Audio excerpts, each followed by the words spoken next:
नमस्कार दोस्तों। अपने उद्योगपति मित्रों की मदद करने में मोदी जी कभी कोई कोताही नहीं करते, भले ही उनकी वजह से सरकार का नुकसान हो जाए। मोदी जी ने अपने दोस्त मुकेश अंबानी की कंपनी पर लाख 2 लाख या करोड़ 2 करोड़ नहीं बल्कि 1757 करोड़ रुपए लुटा दिए हैं। दोस्तों, कैग की रिपोर्ट ने तहलका मचा दिया है। जो सच सामने आया है वो हैरान करने वाला है और कहा जा रहा है कि इसी रिपोर्ट को दबाने के लिए वक्फ बिल को रातों रात लाया गया।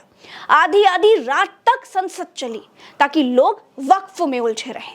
मोदी जी ने अपने दोस्त की कंपनी पर ऐसा मेहरबानी दिखाई है कि क्या ही कहा जाए। दोस्तों, कैग की रिपोर्ट में खुलासा हुआ है कि बीएसएनएल ने मुकेश अंबानी की कंपनी जियो पर करीब 1757 करोड़ रुपए लुटा दिए हैं।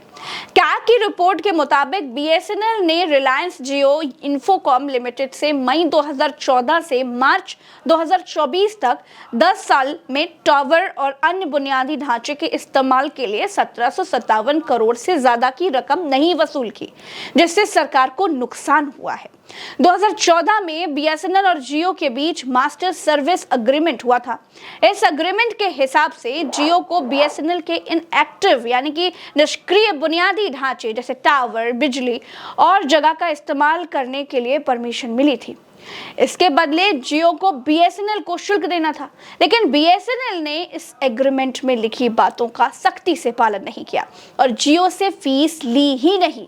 और इतना ही नहीं दोस्तों, जियो ने बीएसएनएल के ढांचे पर एक्स्ट्रा टेक्नोलॉजी का इस्तेमाल भी किया, जिसके लिए भी कोई बिल नहीं भेजा गया। बीएसएनएल की इस लापरवाही की वजह से दोस्तों सरकार को 1757 करोड़ से ज्यादा का नुकसान हो गया है। जियो को मुफ्त में बीएसएनएल के इंफ्रास्ट्रक्चर का फायदा मिला, उसे बाजार में सफलता मिली, लेकिन बीएसएनएल घाटे में डूब गई। दिसंबर 2024 में ट्राई की तरफ से डेटा सामने आया था, जिसके मुताबिक जियो देश की सबसे बड़ी टेलीकॉम सर्विस प्रोवाइडर कंपनी बन गई। देश में जियो के 46 करोड़ से ज्यादा यूजर्स हैं, जबकि एयरटेल के 38 करोड़ यूजर्स हैं। दोस्तों, कैग ने कहा कि बीएसएनएल जियो के साथ मास्टर सर्विस एग्रीमेंट को लागू नहीं कर सकी।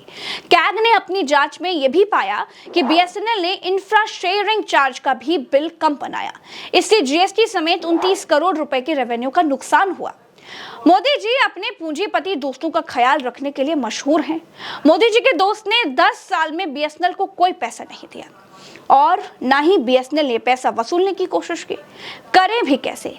जब साहब के दोस्त का मामला है तो बीएसएनएल क्या कर लेगी। खैर, दरअसल दोस्तों बीएसएनएल के नाम पर पूरा खेल मोदी सरकार कर रही थी। बीएसएनएल के संसाधनों की मदद से जियो देश की नंबर 1 कंपनी बन गई और आज सबसे कम यूजर वाली कंपनी बीएसएनएल है। दोस्तों, अभी तक सरकार या फिर बीएसएनएल की तरफ से किसी का भी कोई आधिकारिक बयान सामने नहीं आया है। बीएसएनएल एक सरकारी कंपनी है, बंद होने की कगार पर है, लेकिन इसकी फिक्र किसको है?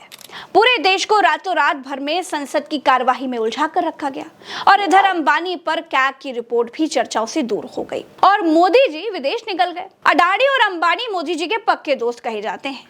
बीते 10 सालों में मोदी जी ने अलग अलग मौकों पर इनकी मदद भी की है और एक बार फिर मोदी जी ने अपनी दोस्ती निभा दी है। देशवासियों के टैक्स का पैसा दोस्तों पर यूं ही लुटा दिया जाता है और फिर नारा लगता है कि सबका साथ सबका विकास। वाह मोदी जी वाह। दोस्तों, इस रिश्ते पर और इस दोस्ती पर आप अपनी राय कमेंट में जरूर बताइएगा। फिलहाल के लिए तो इतना ही। चैनल को सब्सक्राइब जरूर कीजिएगा, वीडियोस पर अपना प्यार बरसाते रहिएगा। नमस्कार, चलते हैं।